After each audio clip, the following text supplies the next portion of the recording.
Hello everyone. जसं तुम्ही title बघितलं असेल की आता ह्या वर्षी तलाठीच्या जागा एकदम चांगल्या आलेल्या आहे आणि चांगली गोष्ट अशी आहे की तलाठीचा पेपर MPSC घेणार आहे आणि MPSCने ऑनलाईन एक्झाम पण आता कॅन्सल केली ह्या वर्षीसाठी. तरी आपण नेक्स्ट इयरलासुद्धा कदाचित कॅन्सलच करू शकते.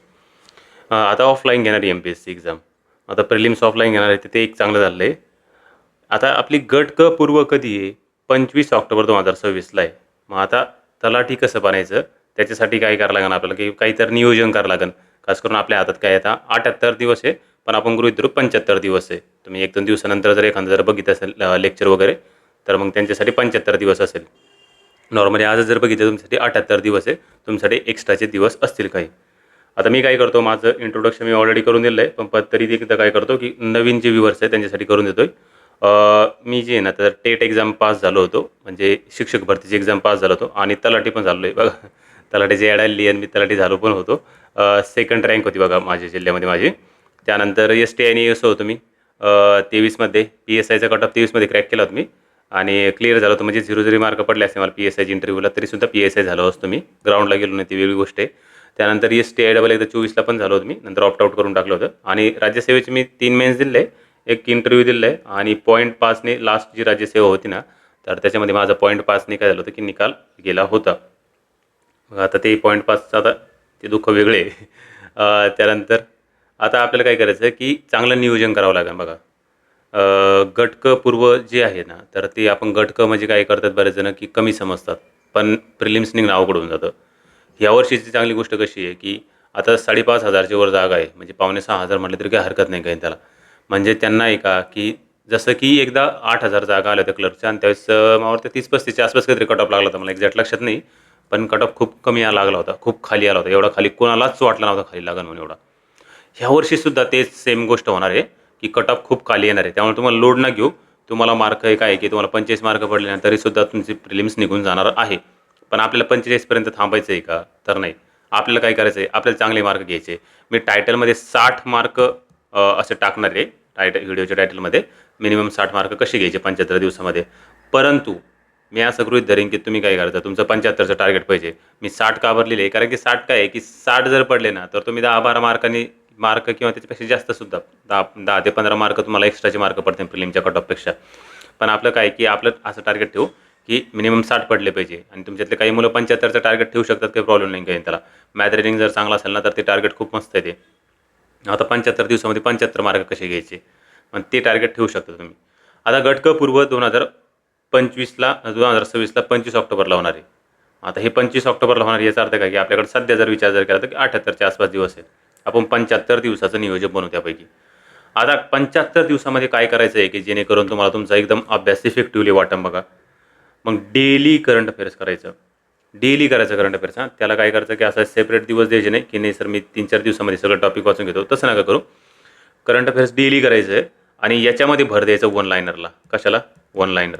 म्हणजे तुम्ही करंट अफेअर्स जर करता तर खूप जास्त डिटेलमध्ये नका करू. काही गोष्टी वन लाईनरच करावं लागेल. डिटेलमध्ये काय करायचं तुम्हाला, पद्म पुरस्कार आहे डिटेलमध्ये करा. अशा काही गोष्टी HDI आहे डिटेलमध्ये करायचा. परंतु हे जे साध्या-साध्या गोष्टी असतात की एखादं अभयारण्य इधर आलं किंवा मग अभयारण्य नवीन आलं किंवा मग अभयारण्यामध्ये काहीतरी नवीनच घटना घडलेली, तर त्या वन लाईनर करून ठेवायचे आहे फक्त. त्याला जास्त डिटेलमध्ये जायचं नाही, काही नाही. कारण की पुस्तकात काय केलं जातं, खूप डिटेल इन्फॉर्मेशन दिली जाते आणि आपण त्याच्या मागे पळतो ना, मग आपला काय होतं की आपल्या बेसिक गोष्टी पण निघून जातात. समज पेन नाबागो पुरस्कार आहे फॉर एक्झाम्पल, मग तो कोणाला मिळाला एवढं पाठ करायचं. तो कोणत्या देश देतो हे पाठ नाही करायचं, कोणता देश देतो, किती रुपये देतो हे पाठ नाही करायचं. त्या गोष्टी जे आहे ना त्या नोबेल पुरस्कारापुरत्याच मर्यादित पाहिजे. बाकीच्या गोष्टीसाठी ते लागू करायचं नाही काही नाही. म्हणजे काय की पेन नाबागो पुरस्कार कोणाला भेटला, ठीक आहे तेवढं पाठ करायचं, याला डिटेलमध्ये जायचं नाही काही नाही. मग तसं तुम्ही वन लाईनर जे आहे ना करंट अफेअर्स ते चांगलं करून ठेवा. आणि तुमचं वन लाईनर चांगलं असेल तर तुम्ही करू शकता डिटेलमध्ये, पण चांगलं तेच नसेल तर मग डिटेलमध्ये जाण्यात काही अर्थ नाही काही नाही. तरीसुद्धा तुम्हाला चांगले मार्क पडू शकतात बरं का. 10 मार्क मिनिमम पडायला काही हरकत नाही काही नाही. मॅथ रिझनिंग जे आहे ना तर ते 1 तास द्यायचं. तुम्ही मिनिमम 1 तास द्यायचा. जास्त दिला तरी काही प्रॉब्लेम नाही, एकदम मस्तच आहे. पण मी सांगेल तुम्हाला की मिनिमम 1 तास द्यायचा. जर तुम्ही क्लास करत असेल ना तर तुम्ही एक तासामध्ये मिनिमम मग तिथं तिथं मिनिमम 1 तासाऐवजी मिनिमम 1.5 तास राहील बघा, क्लास जर करत असाल तर. कारण की क्लासचं 1 तास आणि त्यानंतर अर्धा तास तुमचं ते प्रॅक्टिसचं राहील तिथं. मॅथ रिजनिंगसाठी तुम्ही मिनिमम 1 तास द्यायचा आणि इग्नोर करायचं नाही काही नाही. मॅथ रिजनिंग खूप स्कोरिंग आहे आणि हे 75 दिवसामध्ये तुमचं मॅथ रिजनिंग एकदम चांगलं होऊ शकतं. आणि त्याच्यामध्ये काय आहे की तुम्हाला ॲक्युरेसी एकदम जबरदस्त येते बघा मॅथ रिजनिंगमध्ये. तुम्हाला जी-एसला मार्क कधीच पडणार नाही चांगले. तुम्ही किती जरी अभ्यास केला ना तरीसुद्धा तुम्हाला जी-एसला कमी मार्क पडणार आहे. पण मॅथ रिजनिंगमध्ये ॲक्युरेसी काय आहे की एकदम जबरदस्त आहे. तर त्याला तुम्ही कसंच इग्नोर नका करू. आणि डेली पी-वाय-क्यू करायचे तुम्हाला याच्यासोबत. आता हे करंट झालं, त्यानंतर मॅथ रिजनिंग झालं आणि डेली पी-वाय-क्यू. ह्यात तुम्हाला 3 गोष्टी डेली फॉलो करायच्या आहे बघा. काय करायचं आहे ना, डेली फॉलो करायचं आहे. आता डेली पी-वाय-क्यू करायचे ते किती करायचे? 150 ते 200 करायचे. जर का तुमचा टॉपिक तुम्ही जास्त टॉपिक वाचत असेल आणि त्यावेळेस तुम्हाला 200 प्लस जर जावं लागत असेल, तर तुम्ही 200 प्लस पण जाऊ शकतात. कारण काय होतं की तुम्ही XYZ टॉपिक वाचला आणि त्याच्यामध्येच तुमचे जे एक 100 पी-वाय-क्यू संपले आणि तुम्हाला दुसरा टॉपिक किंवा तिसरा टॉपिक पण वाचायचा आहे. मग असं करता ते पी-वाय-क्यू तुमचे 250 पण होऊ शकतात. मग त्यावेळेस तुमचे पी-वाय-क्यू तुम्ही वाढवू शकतात. पी-वाय-क्यू कशी वाचायची माहिती आहे का? की तुमचा टॉपिक जो आहे ना, तर तो टॉपिक वाचायच्या अगोदर तुम्ही पी-वाय-क्यू वाचायचे, नंतर टॉपिक वाचायचा. तर ही गोष्ट तुम्ही फॉलो करा पी-वाय-क्यूसाठी. जेणेकरून काय होईल की तुम्हाला त्या टॉपिकमध्ये किती डीप जायचं हे कळून जाईल. आता हे झालं बाकीचे 3 विषय आणि नंतर आता येतं आपले जी-एस आहे. आता बाकीचे उरले जे 5 विषय ना, तर त्याच्यामध्ये काय करायचं? आता राज्यशास्त्र आहे बघा. राज्यशास्त्र आहे आणि मग राज्यशास्त्र करायचं आपल्याला म्हणलं तर काय करावं लागेल? थोडंफार पंचायत पण करायचं. पंचायत राज बघा. पंचायत राज जे आहे ना, पंचायत राज जे आहे ना, तर तुम्हाला ते डिटेलमध्ये करायची गरज नाही काही नाही. पंचायत राज काही गोष्टी कराव्या लागतात. डिटेलमध्ये केलं ना, तर तुमचं होणार नाही काही नाही. पंचायत राजमध्ये काय करायचं? तुम्हाला परिशिष्टे करायचे बघा. 11वे परिशिष्ट आहे आणि घटनादुरुस्त्या करायच्या आहे. 11वे आणि 12वे परिशिष्ट दोन्ही करायला कंबाईन करतो. हे दोन्ही गोष्टी करायचे तुम्हाला. परिशिष्ट किती करायचे? 11वे आणि 12वे. आता 11वे आणि 12वेमध्ये काय केलेलं आहे की तुम्हाला कार्य दिले आहे बघा पंचायतचे. म्हणजे कार्य तुम्हाला करावं लागेल किंवा मग त्याच्यामध्ये काही अनिवार्य कार्य दिले आहे. तर याच्यामध्ये कोणते कोणते विषय आहे 11 आणि 12मध्ये, तर ते विषय तुम्ही लिहून ठेवायचे तुमच्या नोट्समध्ये. ह्या 2 गोष्टी करायच्या किंवा मग बुकमध्ये तुम्ही हायलाईटसुद्धा करू शकता त्याला. त्यासोबतच घटनादुरुस्त्या कराव्या लागेल. पंचायत राजशी संबंधित ज्या काही घटनादुरुस्त्या आहे, त्या घटनादुरुस्त्या करायच्या. त्यासोबत काय करायचं? त्यांच्या समित्या करायच्या बघा, समित्या. म्हणजे बलवंतराव मेहता वगैरे समिती किंवा मग महाराष्ट्रातल्या समित्या आहे, तर त्या समित्या करायच्या. त्या बेसिक समित्या करून पाठ पाहिजे तुम्ही चांगल्या. बलवंतराव मेहता समिती तुमच्या डिटेलमध्ये पाहिजे. त्यानंतर आपल्या वसंतराव नाईक समिती जी महाराष्ट्राच्या बाबतीत ती थोडी डिटेलमध्ये पाहिजे. तर त्या समित्या करा. 243 जे कलम आहे ना, ABCD वगैरे, तर हे पाठ करा. याने काय होतं की तुम्हाला जोड्या लावामध्ये विचारलं जातं आणि खूप सिंपल प्रश्न येतात त्याच्यामध्ये. हे 243 कलम आहे आणि त्यासोबत ग्रामपंचायत जी आहे ना, तर ग्रामपंचायत तुम्ही थोडीफार चांगली करून ठेवा. त्याच्या पलीकडे नका वाचू शक्यतो.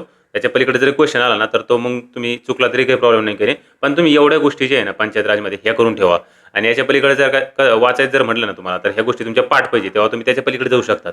पहिले ह्या पाठ करा आणि नंतर ठरवा तुम्हाला पलीकडे जायचं की नाही जायचं. मी काय केलं असं माहिती का? मी शक्यतो ह्या गोष्टी टाळतोय. मला माहिती आहे की कोणता विषय किंवा कोणते टॉपिक जास्त स्कोरिंग आहे, मी पहिले ते करतो. जर ते झाले तर दुसरीकडे जातो, नाही तर मग ते जर नाही झाले ना, तर मग मी दुसरीकडे कसं जात नाही काही नाही. तर तुम्ही पहिले ह्या गोष्टी करून टाका आणि त्यासोबत राज्यशास्त्र आहे. आता राज्यशास्त्रामध्ये तुम्हाला प्रत्येक टॉपिक वाचावं लागतं जवळ आणि त्याच्यामध्ये फंडामेंटल राईट जे आहे ना, तर ते एकदम तुम्हाला चांगले करून ठेवावं लागते. त्याच्यामध्ये कसं की आता कलम 14 आहे, याच्यामध्ये याच्या कलम 14 तुम्हाला डिटेलमध्ये पाहिजे पाठ.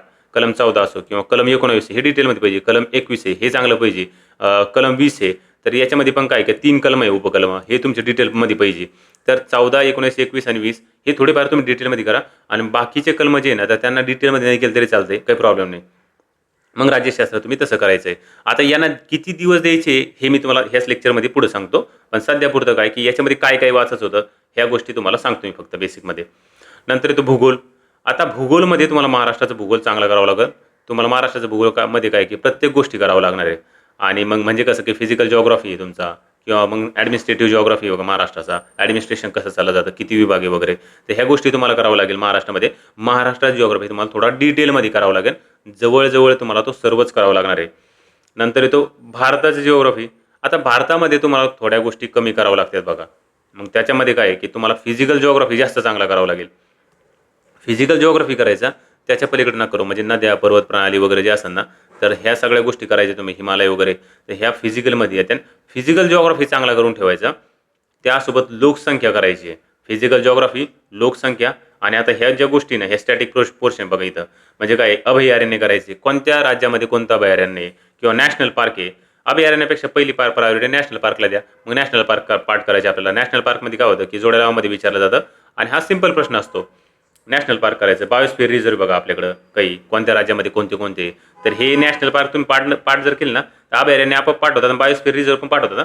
कारण काय होतं की हे जे आहे ना एका ठिकाणी अभयारण्य पण आहे, नॅशनल पार्क पण आहे आणि तिथं बायोस्फिअर रिझर्व्ह पण आहे. मग काय होतं की ते पाठांतराला तुम्हाला सोपं होऊन जातं.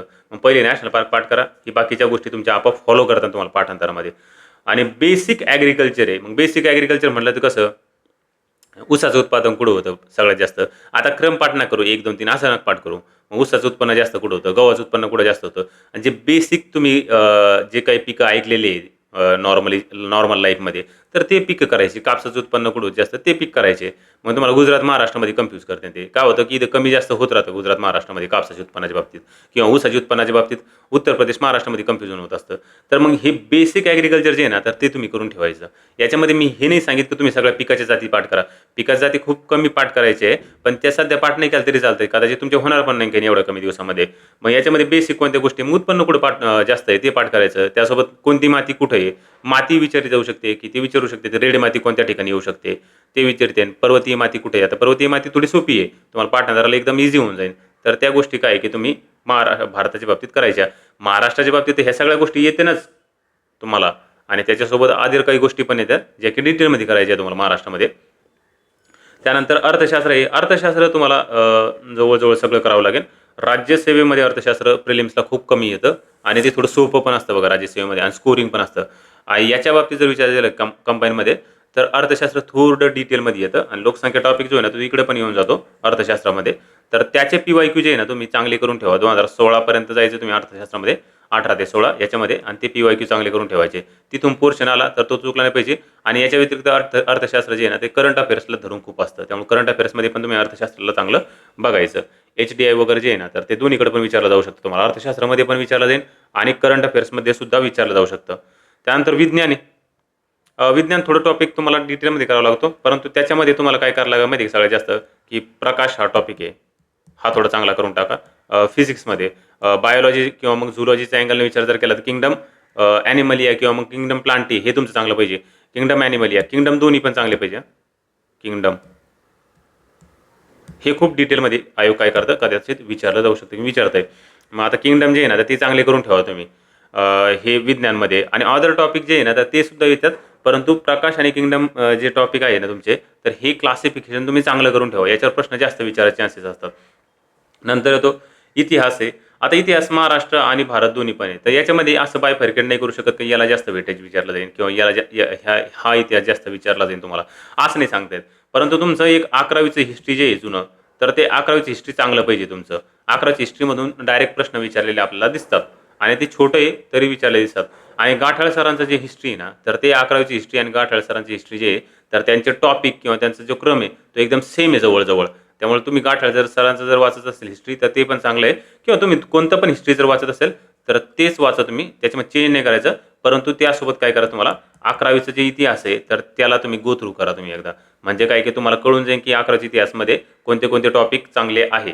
एकदम 3-4 टॉपिक चांगले फक्त आणि त्याच्यामधूनच प्रश्न विचारले जातात आणि त्याच्यामधून 3-4 प्रश्न विचारायचे चान्सेस जास्त असतात. जर तुम्ही कोणतं जरी पुस्तक वाचलं तरी तुम्हाला 11वीची हिस्ट्री वाचायला प्रॉब्लेम येत नाही की नाही बघा तुम्ही. महाराष्ट्राच्या बाबतीत ते गोष्टी करा. भारताच्या बाबतीत जर बघितलं तुम्ही रँडम कोणतं पण मार्केटमधलं जे पुस्तक तुम्ही वाचतायत ना तर तेच वाचा. त्याच्यामध्ये काही चेंज नका करू. इथे तुम्हाला बेसिक प्रश्न विचारले जाईल. महाराष्ट्राच्या हिस्ट्रीमध्ये काय होतं की वृत्तपत्रावर जास्त फोकस केला जातो आणि तिथं चुकण्याचे चान्सेस जास्त असतात. वृत्तपत्र म्हणा मग ते काय असं स्टॅटिक पोर्शन आहे तर त्याच्यात काही कॉन्सेप्ट वगैरे काही नाही. याच्यात कॉन्सेप्ट नाही आहे. भारतामध्ये काय आहे की काही क्रोनॉलॉजी आपल्याला लावावं लागते किंवा मग काही हिस्टॉरिकल इव्हेंट्स असतात भारताच्या इतिहासामध्ये. महाराष्ट्रामध्ये तेवढे जास्त भेटत नाही आपल्याला.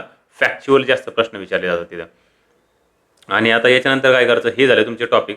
आता दिवस किती द्यायचे तर ते सांगू आपण. परंतु त्या अगोदर काय करायचं तुम्हाला ह्या गोष्टी सांगून देतो तुम्हाला. दर 2 दिवसामधून तुम्हाला एक पेपर सोडवायचा आहे बघा. काय करायचं एक पेपर सोडवायचा आहे. जर 2 होत असेल तर ठीकच आहे. परंतु एक मिनिमम पेपर तुम्ही सोडणं अपेक्षित आहे 2 दिवसामध्ये. मग दर 2 दिवसामधून तुम्हाला एक पेपर सोडवायचा आहे. पेपर सॉल्विंग कंबाईनसाठी काय म्हणतात त्याला की सर्वात जास्त इम्पॉर्टंट आहे कंबाईनचा पेपर मुलांचा ज्या मुलांचा निघतोय ना तर त्यांनी पेपर सॉल्विंग चांगली केलेली आहे. आणि ज्यांचा निघत नाही तर त्यांचा अभ्यास कमी आहे असं नाही आहे तर त्यांची पेपर सॉल्विंगमध्ये कुठेतरी कमी पडलेले आहे. तर तुमचं पेपर सॉल्विंग एकदम जबरदस्त पाहिजे. दर 2 दिवसामधून तुमचा एक पेपर सोडवायला व्हायला पाहिजे तुमचं, बरं का. मग दर 2 दिवसामध्ये एक पेपर सोडवा मिनिमम. आणि तुमचे असे काय की आता 75 दिवस आहे, त्याच्यामध्ये तुमचे मिनिमम 30 पेपर सोडून सॉल्व्ह व्हायला पाहिजे. 30 पेपर सोडवायचे, कोणत्या पण क्लासेसचे पेपर घ्यायचे, झेरॉक्स मारायचे, सोडून टाकायचे. आणि त्याचं काय आहे की एक्सप्लेनेशन वगैरे काय आहे की म्हणजे तुम्हाला अपेक्षित काय ते बघायचं पेपर सॉल्विंगमध्ये. आणि पेपर सॉल्विंगला मार्क कमी पडले त्याचा विचार नका करू बरं तुम्ही. कट ऑफ तर एक तर कमी लागणारच आहे, पण मार्क कमी पडले हा विचार नका करू. तुम्हाला विचार काय करायचा की तुम्हाला उत्तर यायला पाहिजे होतं का नाही, एवढंच विचारायचं फक्त. ह्या प्रश्नाचं उत्तर यायला पाहिजे होतं नाही, तुमच्या नोट्समध्ये तो प्रश्न आहे का, जर असेल तर तुम्हाला उत्तर यायला पाहिजे. हा प्रश्न तुम्ही विचारायचा यायला पाहिजे की नाही. आणि जर तुम्हाला वाटलं की नाही रे मला नाही यायला पाहिजे उत्तर, मग ठीक आहे सोडून द्यायचा.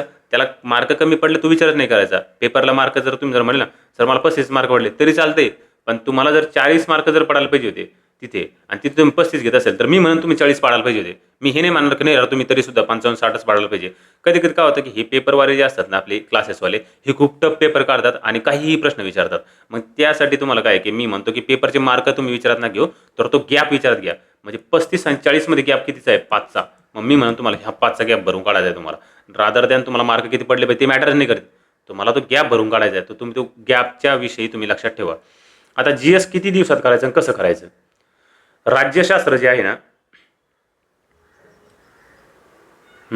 राज्यशास्त्र मला वाटतं मी किती 7 दिवस करायला पाहिजे, 10 दिवसात होणार नाही म्हणजे 7 दिवस. इथे 7 दिवस करा राज्यशास्त्र जे आहे तुमचं, तर ते 7 दिवसात पूर्ण करायचा प्रयत्न करायचा तुम्ही राज्यशास्त्र. आणि 1-2 दिवस तुम्ही काय की एका दिवस त्याच्यामध्ये पंचायत राज ॲड करा त्याच्यामध्ये, बरं 7 ते 8 दिवस होऊन जाते. याला काय करा 7 ते 8 दिवस करा राज्यशास्त्रासाठी. आता ह्या 7 ते 8 दिवसामध्ये कसं करायचं तुम्ही. राज्यशास्त्र वाचायच्या टायमाला तुम्हाला माहिती आहे की तुम्हाला 150-200 PY करायचे डेली. मग पॉलिटिक्स काय करायचं, फंडामेंटल राईट्स वाचता तुम्ही. मग काय करायचं की फंडामेंटल राईटच्या आधी PYQ करायचे, नंतर तो टॉपिक वाचायचा. आणि PYQ वाचल्यामुळे तुम्हाला कळेल की टॉपिकमध्ये हायलाईट कोणत्या गोष्टी करायच्या आहेत. हायलाईट करायच्या टायमाला काय करायचं की ज्या गोष्टी IMP आहे ह्या गोष्टी तुम्ही काय करायचा हायलाईट करून ठेवायच्या, IMP गोष्टी. आणि जास्त डिटेलमध्ये नका जो, कारण काय होतं की सगळं जर हायलाईट करायला गेले तुम्ही तर मग पुस्तक हायलाईट करून फायदाच नाही. तुम्ही अख्खं पुस्तक हायलाईट करता तुम्ही. हायलाईट काय करायचं, ज्या गोष्टी IMP आहे त्या गोष्टी हायलाईट करायच्या, ज्या गोष्टीवर PYQ आहे त्या गोष्टी काय करा तुम्ही हायलाईट करून ठेवायच्या. मग तुमची प्रायोरिटी काय पाहिजे, एक तर तो टॉपिक समजायचा आणि समजण्यासोबत बुक हायलाईट करून ठेवायचं. म्हणजे टॉपिक पण समजलं पाहिजे, बुकसुद्धा हायलाईट व्हायला पाहिजे. हे गोष्ट करायची आणि त्याच्या अगोदर PYQ करायची आहे आपल्याला. आता तुम्ही बुक हायलाईट केलं, PYQ केले आणि हे तुम्ही काय की 7-8 दिवसामध्ये करू राहिले. त्यासोबत काय करायचं, बुक हायलाईटसोबत शॉर्ट नोट्स काढायच्या. आता 1 पेजर नोट्स राहते. तुमचा एक टॉपिक जर असेल ना तर एका टॉपिकसाठी तुम्हाला 1 पेज नोट्स बनवायला पाहिजे तुम्ही नॉर्मली. तर 30-35 टॉपिक असेल तर तुमच्या 30 नोट्स होऊन जातात. एका टॉपिकसाठी किती, 1 पेजरची नोट व्हायला पाहिजे तुमची. तर तुम्ही म्हणसान सर एक 1 पेज नोट्स कशा असतात नेमकं ते दाखवा. तर मी काय करतो की माझं जे टेलिग्राम चॅनल आहे रेडियंट रवीचं, तर त्या चॅनलची डिस्क्रिप्शनमध्ये लिंक पण देऊन टाकतो, रेडियंट रवी चॅनल. तर ते तुम्ही काय करा सबस्क्राईब करा. आणि त्याच्यामध्ये मी काय करतो की माझ्या ज्या 1 पेज नोट्स होतात मी काय करत होतो, डायरी होती ना तर डायरीमध्ये नोट्स लिहित होतो. आणि मग डायरीचे काय की 4 पेजेसमध्ये अशा बारीक बारीक डायरीच्या, तर माझ्या त्या नोट्स संपून जात होत्या, म्हणजे तो टॉपिक संपत होता. आणि मग ते 4 पेजेस मी काय करत होतो, झेरॉक्स मारत होतो आणि आपली A4ची साईज आहे त्याच्यामध्ये ते 4 पेजेस एकदम इझिली बसून जात होतात. म्हणजे एका पेजमध्ये माझ्या त्या नोट्स येऊन जात होतात. आणि ते तुम्हाला फोटो पण टाकतो मी त्याच्यामध्ये ग्रुपमध्ये. तर ते काय होतं की त्याने मला रिवाईज करणं खूप सोपं होऊन जातं. पण तुम्हाला तेच करायचं, शॉर्ट नोट्स पण काढायच्या. बघा हे थोडं बोरिंग काम आहे, पण तुम्हाला ते फॉलो करायचं. 75 दिवसामध्ये, कमी दिवसामध्ये जर तुम्हाला चांगला इफेक्टिव्ह अभ्यास करायचा ना तर ह्या गोष्टी फॉलो करा तुम्ही. आणि शॉर्ट नोट्समध्ये काय फक्त आणि फक्त IMP पॉईंट्स राहते जे की तुमच्या पाठ नाही आहे. बघा जे पाठ नाही आहे पण IMP आहे त्या गोष्टी तुमच्या शॉर्ट नोट्समध्ये असेल. म्हणजे तुम्ही मसुदा समितीचे अध्यक्ष लिहायची गरज नाही आहे. तुम्हाला सगळ्याला माहिती बाबासाहेब आंबेडकर मसुदा समितीचे अध्यक्ष आहे, हे लिहायची गरज नाही आहे. पण लिहायचं काय तुम्हाला, मग त्याची डेट लिहा तुम्ही. मसुदा समितीची डेट लिहायची, तुमच्या पाठ नाही आहे ती डेट लिहून काढायची. बऱ्याच दिवस काय होतं मसुदा समितीचे मेंबर पण पाठ असते लोकांचा, नाही लिहायचे. मग मेंबर नाही लिहायचे, फक्त डेट लिहून काढायची. किंवा 243 कलम बघा ABCD वगैरे, हे कलम सगळ्यांचे पाठ आहे. मग ते काय करायचे, तुम्ही लिहायचीच नाही काही नाही. ते कलम पाठ नाही तुमच्या, तर पाठ आहे तुमच्या तर मग लिहायच नाही काही नाही. त्यातलं एखादा कलम आहे XYZ, तुम्हाला वित्त आयोगाचं कलम नाही माहीत, मग तुम्ही काय करू शकता 243 I लिहायचं, तिथं Y लिहायचं. ह्या गोष्टी लिहू शकतात शॉर्टमध्ये लिहायच्या त्या. मग हे काय झालं, तुमची शॉर्ट नोट्स अशा प्रिपेअर होऊन जातात. शॉर्ट नोटचा फायदा काय तर ते शेवटच्या 4-5 दिवसामध्ये तुम्हाला कळून जाईल. त्यासाठी आपण मी सांगतो पुढं काय त्याचा फायदा नेमकं. भूगोल जर बघितलं ना तर महाराष्ट्राचा भूगोल तुम्हाला 5 दिवसामध्ये करायचा आहे. परत एकदा PYQ करायचे, टॉपिक वाचायच्या, बुकमध्ये हायलाईट करायचं आणि शॉर्ट नोट्स काढायच्या. तर हे तुम्हाला 5 दिवसामध्ये करायचं आहे. काही करून काय करा तुम्ही की तुम्ही टाईम बाउंड गोष्टी लक्षात ठेवा. तुम्हाला इथं सध्या जर बघितलं तर तुम्ही शक्यतो आता सुट्ट्या नका घेऊ म्हणजे अभ्यासापासून. आणि हे काय करायचं की तुम्हाला 10 ते 12 तास अभ्यास करायचा आहे सध्या काही दिवसासाठी, म्हणजे नेक्स्ट 50 दिवस तुम्हाला 10 ते 12 तास अभ्यास करायचा आहे. हे तुम्ही लक्षात ठेवा. जोपर्यंत तुमच्या प्रत्येक विषयात शॉर्ट नोट्स होत नाही ना तोपर्यंत तुम्हाला तो अभ्यास एकदम 10 ते 12 तासच करायचा आहे, किंवा जास्त जर वाढला तरी चांगलं आहे. ते लक्षात ठेवा तुम्ही. हां, झोप सोबत कॉम्प्रोमाइज न करू. 6 ते 7 तास तुमची झोप व्हायला पाहिजे, एवढं एक तुम्ही लक्षात ठेवा. महाराष्ट्राचं भूगोल जर म्हटलं तर 5 दिवसात आणि भारताचं भूगोल म्हटलं तर 2 दिवसात. मी तुम्हाला सांगितलं काय काय करायचं भारताच्या भूगोलमध्ये, तर त्या गोष्टी तुमच्या 2 दिवसात व्हायला पाहिजे. आणि त्या 2 दिवसात काय करायचं, PYQ करायचे आणि बुक हायलाईट करून ठेवायचे आहे तुम्हाला. PYQ पहिले करायचे, टॉपिक वाचायचा, बुक हायलाईट करायचं आणि त्यानंतर काय करायचं, शॉर्ट नोट्स काढायचे तुम्हाला. शॉर्ट नोट्स परत एकदा याच्या शॉर्ट नोट्स जास्त होत्या कारण की 2 विषय आहे त्याच्यामध्ये. तर ह्या लेस दॅन 35 पेजेसमध्ये तुम्ही ट्राय करा की त्यांच्या शॉर्ट नोट्स बनल्या पाहिजे. शॉर्ट नोट्स डिटेलमध्ये नसतात ना, शॉर्ट नोट्समधून तुमचा प्रश्न पडला तरी चालते, त्या डिटेलमध्ये नसतात. नाही पडला प्रश्न तरी चालते, पण कसं याने तुम्हाला कॉन्फिडन्स येऊन जाईल बरं का. कॉन्फिडन्ससाठी शॉर्ट नोट्स खूप इम्पॉर्टंट आहे. त्यानंतर येतं अर्थशास्त्र. याला किती दिवस द्यायचे, 7 दिवस द्यायचे. PYQ करायचे, हायलाईट करून ठेवायचे पोर्शन तुम्हाला जो IMP वाटन PYQ नुसार, आणि याचे शॉर्ट नोट्स काढायच्या. लेस दॅन 30 पेजेसमध्ये ह्या शॉर्ट नोट्स येऊन जातील. आणि जर शॉर्ट नोट्स नसेल आणि तुम्ही कोणाची वन डे बॅच जर केली असेल तर वन डे बॅच पण तुमचे शॉर्ट नोट्स म्हणून काम करू शकतात बरं का. म्हणजे ते काय की त्या सुद्धा 30 पेजेसमध्ये असू शकतात. हां, वन डे बॅच जर 70-80 पेजेसची आहे ना तर मग ते थोडं ट्रिकी होऊन जातं, मग ते अवघड होऊन जातं बरं का. विज्ञान 10 दिवसामध्ये करायचं, हायलाईट करायचं पोर्शन, PYQ करायचे, शॉर्ट नोट्स किती 30 पेजेसच्या मध्ये व्हायला पाहिजे. विज्ञानला सेम. इतिहासला सेम आहे. आपल्याला काय करायचं, 11वीची हिस्ट्रीला प्रायोरिटी द्यायची आहे महाराष्ट्राच्या बाबतीत. आणि भारताच्या बाबतीत काय की तुम्ही कोणतं पण तुम्ही सोर्स वापरू शकतात. 10 दिवसामध्ये इतिहास व्हायला पाहिजे. आणि हायलाईट करायचं पोर्शन, PYQ करायचे आणि याच्या शॉर्ट नोट्स काढायच्या. याच्या लेस दॅन 40 पेजेसमध्ये तुमचा इतिहास व्हायला पाहिजे. 40 पेजेस किंवा 45 पेजेसपर्यंत गेलं तरी चालतंय. याच्यामध्ये काय की थोडा जास्त डाटा असतो. आता उरलेले जे 24 दिवस आहे हे झाले तुमचे आता 41 दिवस झाले समज फॉर एक्झाम्पल तुमच्या अंदाजे. आणि मग आता तुमच्याकडे 24 दिवस उरतात, 24-25 दिवस उरत आहेत तुमच्याकडं. मग आता 24 दिवसामध्ये काय करायचं, तुम्हाला जो GS आहे तुम्ही हायलाईट केलेला आहे. आता हायलाईट का बरं करायचा होता की आता तुमचा तो GS 4 दिवसामध्ये रिवाईज व्हायला पाहिजे. हायलाइटेड मुद्दे जे आहे ना ते लवकर रिवाईज होतात रादर दॅन तुम्हाला पूर्ण पुस्तक वाचायचे ऐवजी. मग हायलाइटेड मुद्दा जो आहे ना तर तो 4 दिवसात रिवाईज होईल. मग GS जो आहे तर तो तुम्हाला एक GS 4 दिवसात करायचा आहे. आणि आपले काय की 5 आपण असे बघितलेले की ज्याच्यामध्ये तुम्ही काय की वेगवेगळ्या दिवशी करत होते 5 टॉपिक किंवा 5 सब्जेक्ट. मग असे 5 गुणिले 4 जर केलं तर 20 दिवस तुमचे इथे संपतात. तुम्ही काय करतात, हायलाइटेड मुद्दे वाचतात. सायमल्टेनियसली तुम्हाला current affairs daily, math reading daily, paper solving वगैरे दर 2 दिवसामध्ये हे सायमल्टेनियसली तुमचं सुरू आहे बरं का. त्याच्यामुळे मी त्यांना इथं इन्क्लूड केलेलं नाही आहे, त्या गोष्टी इथं घेतलेल्या नाही आहे. मग इथं तुमचे हायलाइटेड मुद्दे कधी होते, 4 दिवस जर वाचलं तर हायलाइटेड मुद्दे तुमचे काय की प्रत्येक 4 दिवसामध्ये तुमचा एक GS होऊन जाईल. मग आता तुमच्याकडे उरतात 4 ते 5 दिवस उरतात. मग आता हे 4-5 दिवसामध्ये काय करायचं तुम्ही, ह्या 4-5 दिवसामध्ये आता त्या शॉर्ट नोट ज्या काढलेल्या आहे ना त्या रिवाईज करायच्या. तर ट्राय करा. तुमच्या आता शॉर्ट नोट्सचं किती आहे की तुमचे सब्जेक्ट किती आहे, 5 आहे. 5 त्रिक 15, 150, आपण गृहीत धरू 200 पेजेस गृहीत धरू. हे 200 पेजेस तुमचे. 200 पेजेस तुमचे 4 दिवसामध्ये तुम्ही 4 वेळेस वाचू शकतात. हँड रिटन 200 पेजेस येते, हँड रिटन बरं का, पुस्तकी नाही आहे. पुस्तकी 200 पेजेसला वेळ लागतो. हँड रिटन 200 पेजेस तुम्ही 4 दिवसामध्ये 4 वेळा वाचू शकतात बघा. पण आपण गृहीत धरू तुम्ही 2च वेळा वाचू राहिल्या तरीसुद्धा एकदम चांगली गोष्ट आहे. मग हे 200 पेजेस जे आहेत तुमचे 4 दिवसात 4 वेळेस पण होतात. तर आपण गृहीत धरू 2 वेळाच वाचता तुम्ही. 2 वेळा तुमचं टॉपिक किंवा प्रिलिम्स निघाला काहीच प्रॉब्लेम नाही काही नाही. मग शॉर्ट नोट्सचं रिव्हिजन करायचं तुम्ही. हे 4-5 दिवसामध्ये तुम्हाला 4 किंवा 5 दिवस काही उरू शकतात. एखाद्या असं होऊ शकतं काही जणांना 3 दिवसच उरलेले तरीसुद्धा 2 वेळेस रिव्हिजन होतं आहे तुमचं. 3 दिवसामध्ये सुद्धा रिव्हिजन होऊन जातं. आता याच्यानंतर जे ना पेपरला तुम्ही एकदम रिलॅक्स पण जायचं. पेपरला गेले ना काही लोड घ्यायचं नाही, काही तुमचे सगळे सब्जेक्ट झाले आणि तुम्ही शॉर्ट नोट्स जर वाचल्यानंतर तेवढ्या 4 दिवसामध्ये तर तुम्ही हे म्हणणार नाही सर माझा सब्जेक्टच राहिला हा करायचा, असं होणारच नाही तुमचं. आणि एखादा टॉपिक जर राहिला शेवटला तर राहून द्या, त्याला नका करू एंडिंगला. त्याला करायची गरज नाही की नाही. कदाचित आयुक्तीचे प्रश्न पण विचारणार नाही की नाही, कारण की आपण इम्पॉर्टंट टॉपिक तर पहिले करू राहिलो आणि छोटा टॉपिक असेल तर राहिलं तरी चालतंय. आता याच्यानंतर तुम्हाला जर काही डाऊट जर असेल ना तर मी खाली काय करतो, डिस्क्रिप्शन बॉक्समध्ये आपल्या तर टेलिग्राम चॅनलची लिंक देतो आणि माझा जो टेलिग्रामवर पर्सनल ID आहे तर त्याच्यावर तुम्ही पर्सनल मेसेजसुद्धा करू शकतात.